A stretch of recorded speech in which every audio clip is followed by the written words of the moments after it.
Бүгін біздің спикеріміз білім инновация лицейінің математика пән мұғалімі Таушкеев Мақсат Саттыбаевич. Мақсат Саттыбаевич, осындасыздар. Саламатсыздар ма? Қайырлы күн. Сөз кезегі өзіңізде. Көрініп тұр ма экран? Иә, көрініп тұр. Саламатсыздар ма? Қайырлы күн, құрметті әріптестер. Вебинарға қош келдіңіздер. Мен жаңағы айтқанымдай білім инновация лицейінің математика пәні мұғалімі болып келемін. Бүгінгі жалпы қозғайтын тақырыбымыз, қозғайтын тақырыбымыз математика пәнінде интерактивті ресурстарды пайдалану. Жалпы бұл тақырып бостан босқа таңдалған жоқ. Жалпы мен мұғалімдік жолымды 2021 жылы бастаған болатынмын. Сол кезден бастап жалпы интерактивті ресурстарды пайдалану керек екенім біраз ойлар туындаған болатын. Оның бір себебінің бірі бұл әрине оқу сапасы, жалпы оқу үлгерімі.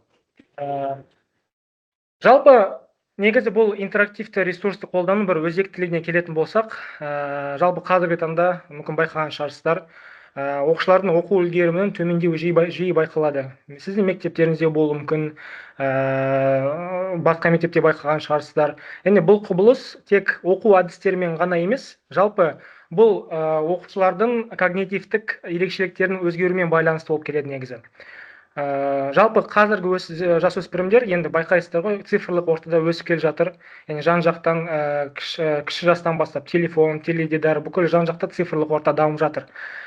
Соның себебінен оқушылар, жалпы жасөспірімдер қысқа әрі жылдам ақпарат ағынына үйренген. Енді жалпы осыған дейін мақалаларды оқыған болатын, мақалаларды бір қараған болатынмын. Сол мақалаларда бір зерттеулер жүргізілген екен. Сол зерттеулерде соңғы жылдары оқушылардың ұзақ уақыт бір тапсырмаға зейін қою қабілетінің қысқару тенденциясы байқалады екен. Сол туралы айтылады екен.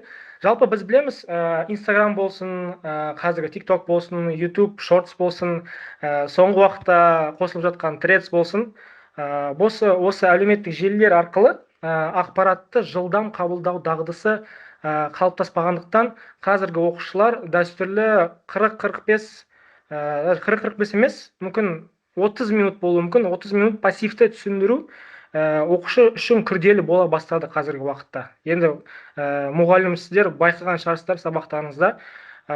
Енді бұл жерде мәселе оқушылардың жалқаулығында емес негізі, бұл олардың ойлау және қабылдау ерекшеліктерінің өзгеруінде негізі. Сондықтан бұл тақырып өзекті болып таңдалып жатыр мен үшін негізі. Жалпы осы қандай ресурстарды қолданам, қандай не себепті қолданам, қандай артықшылықтары бар екенін жалпы айтып өтетін боламын. Жалпы осы 4 толық өткізген оқу жылында жалпы тәжірибемен бөлісетін боламын. Мүмкін біреулеріңіз қолданып жатсыздар, мүмкін біреулеріңіз үшін жаңа болуы мүмкін. Енді бұл вебинар кем дегенде бір нәрсемен ғана, кемінде бір нәрсе пайдалы тигізсе, сіздерге пайда тигізсе, өте қуанышты боламын. Енді өзектілігінен кейін, жалпы бұл интерактивті ресурстардың рөлі туралы. Енді бер жақта негізі интерактивті ресурстар бұл сабақты жеңілдету немесе бір ойынға айналдыру құралы емес. Жалпы бұл сабақтың мақсатына, жалпы мұғалімдіктің мақсатына жетуге арналған күшті бір құрал деп айтсақ болады. Енді бірақ оны ешқашан шатастырмау керек негізі. Мұғалім мақсатты және мұғалім құралды ешқашан шатастырмау керек. Егер шатастырып алса, мұғалім үшін мақсаты құрал болып кетеді. Сол кезде мен ойымша көп нәрсені біраз қарастыру керек болады негізі мұғалімге, жалпы мұғалімдік жолында. Енді сол үшін бұл тақырып алынып отыр, бұл тақырып мен үшін өзекті болып отыр. Жалпы рөлі мынандай болуы мүмкін: оқушының зейінін сабаққа қайта бағыттауға, оқушы процесіне белсенді қатысуын қамтамасыз етуге болады, және жылдам кері байланыс алуға мүмкіндік береді. Енді әрбір тақырыптың өзінің мақсаты мен міндеті болады. Енді мақсаты мен міндетін сіздерге айтып кетейін.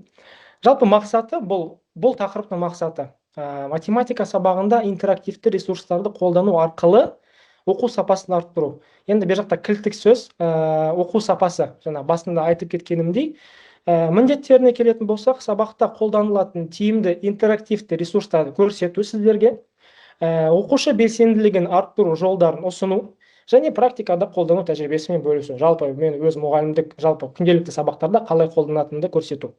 Енді біріншіден сіздерге өзімнің жалпы қолданатын, күнделікті болмаса да жалпы көбінесе қолданатын ресурстармен бөліскім келеді. Бұл енді көріп тұрғаныңыздай Blooket бар, Slido бар, Quizlet бар, Jeopardy бар, Kahoot, Quizzes бар. Бұл атап кеткен платформалар, мүмкін кейбіреулерін қолданатын шығарсыздар. Бұл платформалар жалпы қандай сабақ болсын болмасын, әр сабақты түрлендіретін керемет бір құралдар, күшті бір платформалар. Енді одан бөлек GeoGebra және Desmos платформалары, мүмкін кейбір мұғалімдер осы платформалармен жұмыс жасаған шығар, тәжірибелеріңізде бар шығар. Бұл платформалар тек қана жаңа математика пәніне арналған. Сонымен қатар бер жақта атап келетін Canva деген, бер жақта мысалы сол жақтағы астыңғы бұрышта көріп тұрсыздар, Canva платформасы. Бұл Canva платформасымен жалпы өзім үшін бұл 2022 жылы ашқан болатынмын. Өте бір ыңғайлы платформа, өте бір керемет мүмкіншіліктері бар. Енді фантазияңыз қай жаққа дейін жетеді, сол жаққа дейін бұл платформаны қолдануға болады. Жалпы тағы осыған қосатыным prezi.com деген не бар, презентациялар жасайтын сайт бар. 2022-ге дейін сонымен жасайтынмын. Оны енді күшті керемет, негізі переходтары заманауи болып көрінеді. Бірақ өзім үшін Canva өте көп функционалды платформа. Осы негізі презентацияны мен де Canva-мен жасаған болатынмын. Жалпы мектептік өмірде грамоталарды, сертификаттарды жалпы сол арқылы дизайн жасаймыз. Жалпы басқа да мақсатта қолданамыз енді. Енді фантазиямыз, жаңа айтқандай, фантазиямыз қайда жетеді, соған дейін қолдана беруге болады. Жалпы енді платформаларды, жалпы бүкіл сабаққа жақсы әсерін тигізетін платформалар туралы біраз шолу жасайын, 1-2-3 неге платформаға. Біріншісі Blooket. Жаңа мүмкін қолданған боларсыздар. Бұл онлайн платформа түрлі режимде жаңа ойын форматындағы викториналар. Ішінде шайқас бар, мұнара қорғанысы бар, және тағы басқа режимдер көп ар жақта. Енді қайда қолдануға болады? Бұл қайталау және бекіту үшін сабақтың соңында қолдануға болады. Неліктен бұл жақсы деп айтамын? Себебі оқушылар материалды жай ғана ойнап жатырмыз деп ойлайды. Негізі бер жақта түпкі оқушыларға ұнайтын бұл геймификация, ойын элементтері бар болса, оқушылар бірден қызығып кетеді сабаққа. Бұл Blooket деген платформа. Келесі Slido деген. Бұл тікелей сауалнамалар мен анонимді сұрақтарды алуға жақсы бір платформа. Енді қайда қолдануға болады? Бұл сауалнама, сұрақтар және ми шабуылы үшін сабақтың басында немесе ортасында қолдануға болады. Неліктен жақсы? Бұл ең үлкен бір артықшылығы, ұялшақ оқушылар, жауап беруге қорқатын оқушылар, қателесетін оқушыларға керемет бір момент. Бұл оларға өте қатты көмектеседі негізі. Енді анонимді түрде негізі осыған қосылудың да өте оңай бір несі бар, жолы. Мысалы үшін мен мұғалім осы мысалы үшін слайданы ашып, жалпы қосылуға бір QR берем, оқушылар QR сканировать етіп, анонимді түрде осы мысалы үшін мен қойған сұрағыма жауап береді. Мысалы үшін бүгінгі сабақты қалай сипаттайтын едіңдер деген сияқты бір сөзбен қалай сипаттайтын едіңдер десеңдер, сөйтіп оқушылардың бер жақта міне экрандарды бүйтіп осылай шығып тұрады жауаптары, қалай жауап берген екен. Сөйтіп оқушылармен бірге талқылауға болады негізі. Бұл Slido платформасы. Келесі Jeopardy деген. Бұл енді кезінде қазірде бар шығар, теледидарда передачалар «Что, где, когда» ма, сондай бір нәрсе, или бір ғасырдың көшбасшысы ма, сондай бір передачада осындай форматта өткізілетін еді. Енді дәл сондай передачаны алды да осы жерге онлайн платформаға қойды. Бұл командалық ойынға, командалық жұмыстарға өте жақсы. Командалық викторина қайда қолданылады? Сабақтың соңында тақырыпты қорытындылау кезінде, не болмаса тесттің алдында бір шолу жасауға жақсы көмегін тигізеді. Неліктен бұл жақсы платформа? Себебі бұл жаңа бәсекелестік рухты көтереді және жалпы материалға шолу үшін үлкен бір септігін тигізеді. Енді Жалпы бұл атап кеткен, бұл жалпы кез келген сабақты түрлендіретін, кез келген сабақты қызықты қылатын, уақыт үнемдейтін платформалар. Енді бер жақта Canva, иә, Canvaмен қандай нелері жасауға болады? Canvaмен қандай презентациялар жасауға болатынын мен сіздермен бөлісейін. Жалпы мен осымен 3 жылдан астам уақыт болды. Көптеген презентацияларды жасаған едім. Енді біраз жалпы қандай дизайнды жасауға болатынын сіздермен бөлісе кетейін. Жалпы бұл мен Canva арқылы жасаған сабақтағы презентациялардың жалпы 1-2 беттері ғой. Мысалы үшін геометрия сабағында енді 3-ші тоқсан басталып жатыр. 7-ші сынып оқушыларына беремін. Жалпы бүйтіп қазіргі оқушылар визуалды болып келеді ғой көбісі. Енді аудиал да бар, кинестетик те бар, бірақ көбісі визуал деп білем. Сол үшін көбінесе жаңағы мен өзіме осындай бір не берем, миссия берем, жаңағы презентацияларым күшті, балаларға қызықты болу керек, және кішкене мультфильмі, анимация қосам ба деп сөйтіп негізі жасаймын. Енді бер жақта қарап тұрған шығарсыздар, не үшін бер жақта персонаждар бар, андай фантастикалық фильм әлемінен персонаждар осында бар, мысалы үшін осы жерде бар, железный человек бар, мысалы үшін бер жақта Эль Примо деген аты бар, оқушылардың жақсы көретін Brawl Stars деген ойыннан персонаж. Жылдың басында, осы қыркүйек айында оқушылармен танысып жатқан кезде әр оқушыға былай деп айттым, әр қайсыларын бір сүйікті персонаж, сүйікті адамдар, андай бір мультфильм болсын, мультивселенная болсын, фильмнен болсын, жаңағы спорт әлемінен болсын, бір персонаж таңдап алыңдар. Сөйтіп оқушылар таңдады, бірақ не үшін екенін білген жоқ. Мен оларға да айтқан жоқпын не үшін екенін. Кейін бүйтіп презентация дайындаған кезде арасында бір олардың персонаждарын салып жіберемін. Мысалы үшін бер жақта Дэдпул деген персонаж, бір оқушы Дэдпулды жақсы көреді екен. Енді ойлаңыздар, оқушы 12 жасар, 13 жасар оқушы алдында отыр, сөйтіп арасында бүйтіп презентацияны сабақ отырған кезде оның сүйікті бір несі персонажы шығады. Бұл мәселе бер жақта мұғалім үшін негізі 10 секундтық нәрсе болуы мүмкін. 10 секунд бір интернеттен жүктеп алып презентация қосуы мүмкін. 1 минут кететін шығар. Бірақ оқушының көңілі бер жақта, оқушының сіздің сабағыңызға уже басқаша көзқарас болуы, жаңағы қызығып нетуі, жалпы оқушының көңілін аулау мақсатында жасалатын дүние. Жалпы ол Canva арқылы осындай күшті неше түрлі дизайнда не жасауға болады, слайдтар жасауға болады. Енді сіздер осыдан да жақсы жасай аласыздар, осыдан да әлдеқайда асып түсесіздер деген ойдамын. Жалпы Canvaның ерекшеліктері осындай. Енді жалпы бұл осыған дейін атап кеткен платформалар жалпы кез келген сабақты түрлендіретін, жақсартатын, жақсы көмегін тигізетін платформалардың жалпы тиімді тұстарын туралы айтып кетейін. Жалпы барлық оқушыны бір мезетте сабаққа қатыстыруға мүмкіндік бар. Шынымен, мысалы үшін жаңа айтқандай, мысалы үшін мен дым платформа қолданбасам, сабаққа келдім, мысалы үшін тарих пәні мұғалімін, мысалға айтамын, қазақ хандығы қашан құрылды, мысалға деп алайық. Әрбір оқушыдан сұрасам, сыныпта бір 24 оқушы болса, мен 24 оқушыға бір уақыт құртамын деп айтам негізі. Соны жасамас үшін, уақытты үнемдеу үшін мен платформаны қолданып, QR-ды алдын ала дайындап қоямын. QR мен телефонмен оқушылар сканерлейді, өтеді, тақтада қазақ хандығы қашан құрылды. Оқушылар бүкіл жазады, сұрақ көрді, жауап берді, бір 15-20 секунд кетті деп айтайық. Болды, бір сұрақпен бүкіл оқушылардың жауабын алып алдық. Жаңа бір мезетте бүкіл оқушыларды сабаққа қатыстыруға мүмкіндік бар осы платформалардың арқылы. Келесі, оқушылардың пәнге деген қызығушылығын арттырады, және де ойын элементі арқылы ішкі мотивацияны күшейтеді. Жалпы не үшін оқушы пәнге қызыға бастайды? Себебі жаңағы осы платформалар арқылы жаңағы оқушы мен ойнап жатырмын деп ойлайды да, жаңағы ойын элементі арқылы ішкі мотивациясы да өседі, және де қызығушылығы да өседі.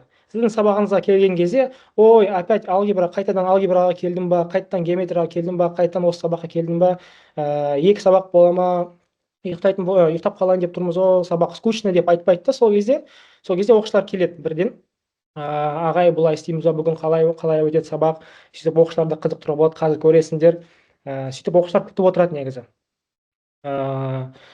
Сол бар, білімді жылдам әрі тиімді тексеруге жағдай жасайды. Жаңағы айтқандай, жылдам, жаңағы бір уақытта, бір мезетте бір сұрақ сұрақтың жауабын бүкіл оқушылардан біліп алуға болады. Кері байланысты жедел алуға мүмкіндік береді. Жаңағы слайдо деген, естеріңізде болса, слайдо деген нені көрсеттім ғой сіздерге, платформаны. Солар арқылы сабақ бойынша кері байланыс алуға болады. Бір уақыт, жедел 1 минут кете ма, 2 минут кете ма, бірден кейін оқушылармен талқылауға болады. Қателерді бірден көруге және түзетуге көмектеседі. Мысалы үшін Kahoot, жаңа міне осы жерде оң жақта Kahoot деген платформа бар. Қолданған шығарсыздар мүмкін. Сұрақ болады, астында 4 вариант. Уақыт беріледі, оқушылар әрбір өзінің вариантын таңдайды. Сөйтіп сонда статистика шығады. Дұрыс жауабын көрсетеді. Дұрыс жауапты қанша белгілеген оқушы шығады, және дұрыс емес қателескен оқушылардың саны шығады. Сол кезде мұғалім көреді, мысалы үшін мен көрем, кейбір оқушылар қателескен екен. Мысалы үшін сыныптың 24 оқушысының 20 оқушысы дұрыс жауап берді, демек сынып біледі деп емес, 4 оқушымен де қателесті ғой, мен 4 оқушымен бірден қатемен жұмыс жасап жібере аламын негізі, тез уақытта. Сол үшін, мысалы үшін, тез бір сұрақтың жауабын, сұрақтың түсіндірмесін бірден сол жерде жасап жіберуге болады. Кейін қалып қоймас үшін негізі. Уақыт үнем. Мақсат Саттыбаевич, осы жаңа айтқан Kahoot бойынша соны ашып көрсете аласыз ба? Практикалық тұрғыда? Оны негізі ашып жасату керек болады ғой, оны уақыт келген сияқты. Мүмкін давайте соңына қалдырсақ қалай қарайсыздар? Иә, платформаларыңызды тек айтып қана емес, практика жүзінде көрсетіп отырсаңыз да жақсы болар еді бізге. Иә. Жоқ, просто бұл математика қатысты болмағаннан кейін сөйтіп былай ғана шолу жасап жатқаным ғой. Қазір болмаса соңына қарай бір шолу жасайық. Иә? Жақсы. Иә. Жалпы уақыт үнемдеп сабақ құрылымын жинақы етеді. Жаңа мысалы үшін уақыт үнемдейміз, қатты көп уақыт кетпей, жаңағы үй жұмысын беруге, жалпы формативті бағалауға көп уақыт, точнее соған уақыт сақтай аламыз. Жалпы сабақтың құрылымы бұзылмайды. Оқушылардың цифрлық дағдылары дамиды. И так та осы қазіргі уақытта олар цифрлық ортада өсіп жатқаннан кейін біз пайдалы жақтан әсер етуге тырысамыз. Пайдалы жақтан цифрлық жағынан дамысын деген оқушы. Тек қана өйтіп ойын әлемінде емес, жалпы білім жағынан кіреміз, білім призмасынан. Формативті бағалауды тиімді ұйымдастыруға бұл мүмкіндік береді. Оны енді өздеріңіз жаңағы формативті бағалауды осы платформалармен арқылы жүзеге асырып жүрсеңіздер, онда өздеріңіз еркілеріңіз. Енді жалпы математикаға қатысты GeoGebra және Desmos платформалар бар. Енді бер жақта айтып кететін нәрсе бар. Desmos'та жалпы мен екеуіне көрсеттім, бірақ Desmos'тың функционалы, жалпы функциялары бүкілі GeoGebra'да бар. GeoGebra ішіне геометрия мен алгебраны қамтиды. Жаңа фигуралары бар, жаңа есептер, функциялары сызуға болады. Енді соның тиімді тұстарын айтып кетейін. Параметрлерді өзгерту арқылы заңдылықтарды өз бетімен байқауға жағдай жасады, және геометриялық фигураларды қозғап түрлендіру арқылы терең түсінуге көмектеседі. Бер жақта мысалы үшін GeoGebra'да мысалы үшін фигура цилиндр деп айтайық, цилиндрдің радиусы болады, цилиндрдің биіктігі болады деп айтайық. Сол радиустың, қазір оны көрсетем, негізі келесі бір-екі слайдтан кейін, бұл мысал бойынша радиустың өлшемін, мәнін өзгертіп тұрып, ползунок дейміз ғой, ползунокты бүйтіп жылжыта отырып, негізі радиустың өзгеретінін, сөйтіп биіктігін, ползуногын тоже өзгерте отырып, жалпы фигураның көлемін қаншалықты қалай өзгеретінін байқауға болады. Бұл жаңағы геометриялық фигураны қозғап, жан-жақтан қарап, түрлендіру арқылы жалпы оқушының сабақтың түсінуге әлде қайда үлкен бір көмегі тиеді. Зерттеушілік және логикалық ойлауды дамытады. Жалпы мен ойымша бұл платформалар кішігірім бір жоба. Егер біз оқушыға осы платформалар арқылы жұмыс тапсырсақ, негізі бұл кішігірім бір жоба деп айтсақ болады. Өткен жылы мен Қостанай білім инновация лицейінде жұмыс жасаған болатынмын. Сол кезде 10-шы сыныптарға сабақ берген кезде бір нені берген болатынмын, бір кішігірім жоба. Мен қазір бұл кішкене GeoGebra'дан кішкене басқа жаққа кетіп қаламын. Жалпы мәселені түсіндірем, бір ойға келем соңында. Сол кезде 90-ның соңына бір 3 апта қалған кезде мен топтарға бөліп оқушыларды кішігірім жоба берген болатын оларға. Жобаның тақырыбы қаладағы бір ғимаратты таңдап, соның биіктігін өлшеу әдістері. Негізі жаңа ешқандай ген планды білмей, ешқандай мысалы үшін бұл ғимараттың жаңағы биіктігі 50 метр деп біліп емес, өзінің бір әдістерімен ойлап табу. Бұл жоба 2 аптаға созылды. Негізі мен ойлағаннан да асып түсті. Оқушылар неше түрлі күшті әдістерді келіп түсіндірген болатын, қорғаған болатын. Қорғаудың өзі де оқушылардың жаңағы сөйлеген сөздері мен таң қалдым шынымен. Ондай күткен жоқпын негізі. Байқағанымыз, оқушылармен кейін талқылау жасағаннан кейін, шынымен бұл оқушылардың зерттеушілік, жалпы логикалық қалай бұл сұраққа келетінін, нені қалай зерттейтінін, қандай әдісті қолданатынын, қалай есептейтінін, жалпы логикалық ойлауды дамытатынын көзіміз жетті. Кішігірім жоба болса да, үлкен бір жобаның қажеті жоқ. Кішігірім жобаның өзі, жаңағы бұл GeoGebra арқылы болсын, Desmos арқылы болсын, жалпы алдында көрсеткен платформалар арқылы болсын, оқушының зерттеушілік және логикалық ойлауын дамытуға болады. Теория мен практиканы тиімді байланыстыруға болады. Қателікті визуалды түрде тез анықтауға мүмкіндік береді. Уақытты үнемдеп, түсіндіру сапасын арттырады. Мысалы үшін, 10 сыныпта стереометрия. Жалпы 3D фигураларды, енді кітап болғаннан кейін сол фигураларды кітапқа бүйтіп 2D қылып сызып қояды енді. Бірақ соны осы GeoGebra арқылы бізге жаңағы оқушыларға сол фигураны, сол суретті жан жақтан қылып көрсетуге көмегін тигізеді негізі. Бүйтіп, негізі тек қана 2D бүйтіп, негізі фантазия керек болады, негізі соны көре алу, көре білу. Егер жетпей жатқан жағдайда, негізі бұл GeoGebra платформасы сол фигураны жаңа уақыт үнемдеу арқылы жаңа визуалды түрде тез қарауға, тез түсінуге көмектеседі. Енді сабақта қолдану мысалдары. Алгебрада тек қана Desmos платформасын қолданамыз. Сол Desmos арқылы функция графиктерін салу, коэффициенттердің графикке әсерін бақылау. Жалпы енді геометрияда GeoGebrаны қолдана аламыз. Бұл GeoGebraның көмегімен фигураларды түрлендіру және теоремаларды визуалды дәлелдеу, және тағы басқа негізі мысалдар бар. Енді сіздерге жалпы GeoGebraдағы мысалдарды көрсетейін. Жаңағы тікелей сұрағыңызға жауап беру үшін, жаңағы қалай сабақта қолданғанын. Мысалы үшін, цилиндр деп айтқан болатынмын. Жалпы бұл GeoGebra платформасының мен скриншоттап алған несі. Бер жақта, енді сол жақта біз данныйларды, ақпарат енгіземіз. Мысалы үшін радиусты басында бір несін мәнін береміз, сонда бүйтіп қос нүкте, үш нүкте тұр ғой, соған жаңағы бүйтіп ползуноқты енгіздіріп аламыз. Бүйтіп оны қозғау арқылы бұл радиустың, фигураның радиусы үлкейеді. Бер жақта биіктігі бар, биіктігін мәнін тоже енгіземіз. Соны бүйтіп ползунокпен тарту арқылы цилиндрдің биіктігі өзгереді. Енді бер жақта соңында көріп тұрғаныңыздай, бұл цилиндрдің көлемі. Бер жақта не бар? Play деген бар, оны ойнату. Соны батырмасын басқан кезде, сол кезде бүйтіп өзі өсіп, төмендеп, бер жақтағы көлемі өзгеріп тұрады. Бұл бір мысал. Бұл бір ғана мысал. Негізі GeoGebraмен жұмыс жасаған кезде оны YouTube-тан үйренген болатынмын. Негізі YouTube-та қазір енді заман дамыған көп сабақтар бар. Негізі қазақша десеңіздер қазақша, орысша десеңіздер орысша, ағылшынша да бар, пайдалы нелер бар. Ағылшынша айтады, бірақ визуально бүйтіп, бер жақта бүйтіп көрсетіп бүкілін айтқан кезде қатты ар жақта тілдің маңызды болмайды негізі ағылшынша болғанымен. Бұл жаңағы цилиндрларды, негізі сфералар бар, конустар бар, мысалы бер жақта 3D калькулятор деп тұр, оның 2D калькуляторы бар, негізі функцияларды салу үшін. Инструменті деген жерде ар жақта неше түрлі геометриялық пішіндер бар.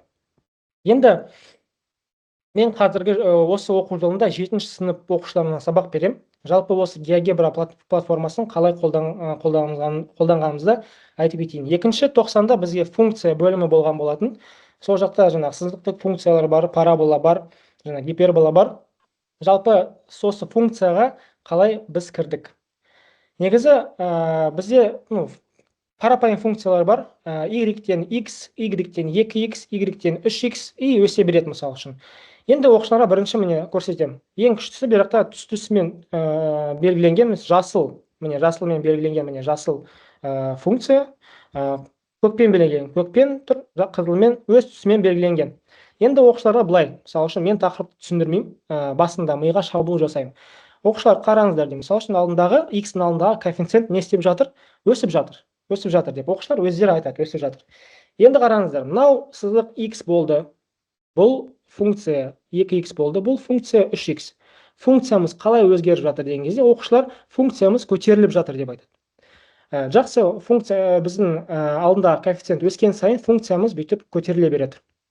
Енді бір жаққа қоспадым, бірақ оқушылардың алдында y-тен миллион x деп қойдым. Сол кезде дәл осындай, осы жерден бүйтіп ортасынан y осының бойымен тағы бір не пайда болды? Сызық пайда болды.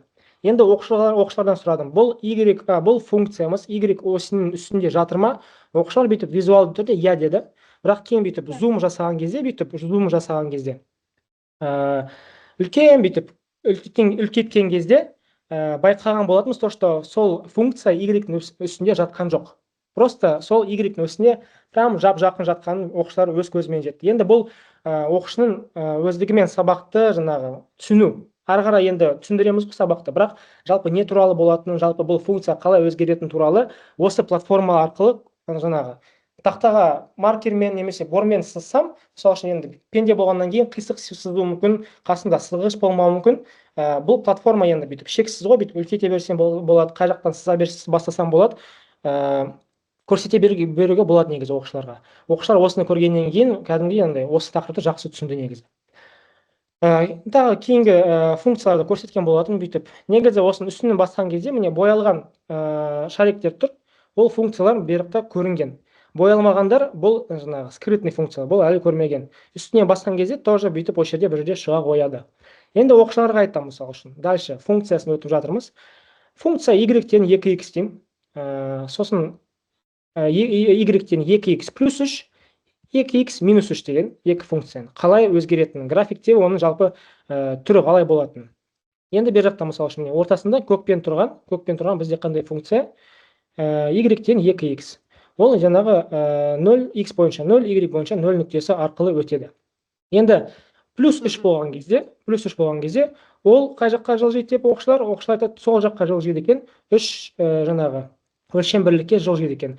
2x минус 3 деген кезде 10 жаққа жылжиды екен. Оқушылар соны өз көзімен көреді. Жалпы негізі не үшін керек плюс 3, не үшін минус 3, жалпы функцияға не әсері бар? Мүмкін ол туралы ойламау мүмкін даже. Бірақ жаңағы осындай платформа арқылы, осындай негізі осы функцияларды көрсету бір 5 секунд кетеді. Осы функцияларды зерттеуге жақсы келеді негізі. Жалпы кейін мысалы үшін функция беріледі 2x плюс 3. X-ның орнына қандай, мысалы үшін X-ның орнына минус 5-ті қойған кезде, Y-іміз нешеге тең болған кезде, оқушы бірінші есептейді, сосын жауабын айтады. Сол кезде осы платформа арқылы тексереміз, шынымен Y осыған тең ба деген сияқты. Сол жағынан жақсы. Кейінгі тағы осындай бір сұрақ болды оқушыларға. Мысалы үшін функциямыз, жасыл функциямыз, Y-тен X. Жаңағы бер жақта қызыл сары функциямыз минус X. Бірақ екеуі екі жаққа қарайды. Сонда қандай тұжырым жасай аламыз оқушылар деген кезде, оқушылар ойлана тұрып, егер бізде коэффициентіміз теріс болса, демек біздің функциямыз жаңағы зеркальный болып кетеді басқа жаққа. Мысалы үшін плюс функциямыз, позитивный функциямыз бірінші және үшінші квадратта жатыр, ал теріс болса екінші, төртінші квадратта жатыр деп тұжырым жасады. Негізі бер жақта оқушылар өздері жауап берді, сол үшін мен айтып жатырмын. Ешқандай не жоқ, жасырып жатқаным жоқ. Қалай болды, сөйтіп айтып жатырмын. Оқушылар өздері тақырыпты өздері ашады, өздері түсінеді негізі. Кейін бірге дальше сабақты түсіндіріп, есептер қалай шығарылатынын бірге мен мұғалімдеріне түсіндіріп отырамын. Енді бұл оқушыға беретін әсері, жалпы бұл платформалардың, жалпы бұл ресурстардың, оқушылардың қызығушылығы артады сабаққа, логикалық және сыни ойлау дамиды, өздігінен зерттеу жүргізу дағдылары қалыптасады, сабаққа барлық оқушылар қамтылады. Енді біз жаңағы геймификацияны қосып жатырмыз, ойын элементтерін қосып жатырмыз, сол үшін оқушыға қызығушылығы артылған, кішкене кішігірім жобаларды беріп жатырмыз, логика және сыни ойлау дамып жатыр. Ең бастысы құрметті әріптестер, аз-аздан, бірақ үздіксіз жасау. Аз-аздан дамыса да, бірақ үздіксіз оны тоқтатпай жасату. өздігінен зерттеу жүргізу дағдылары қалыптасып жатыр ма? Қалыптасады. Себебі оқушы осы платформалар арқылы жұмыс жасауға тырысады, осы платформа арқылы тапсырма беруге болады. Және сабаққа барлық оқушы қамтылды. Иә. Мұғалім үшін тиімділігі. Әрине, бұл уақыт тиімді пайдалану. Мысалы үшін, мен бұл слайд, мысалы үшін, мен бір сабаққа деген дайындалуым осы Canva арқылы презентация жасаймын. Енді мысалы ойлаңыз, мен Canva-ны жасамасам, мен тек қана маркер болса, барып бір мысалы үшін 10-шы А сыныбына сабақты түсіндірем, жазам. Мен жазуым өзі бір уақытты алады.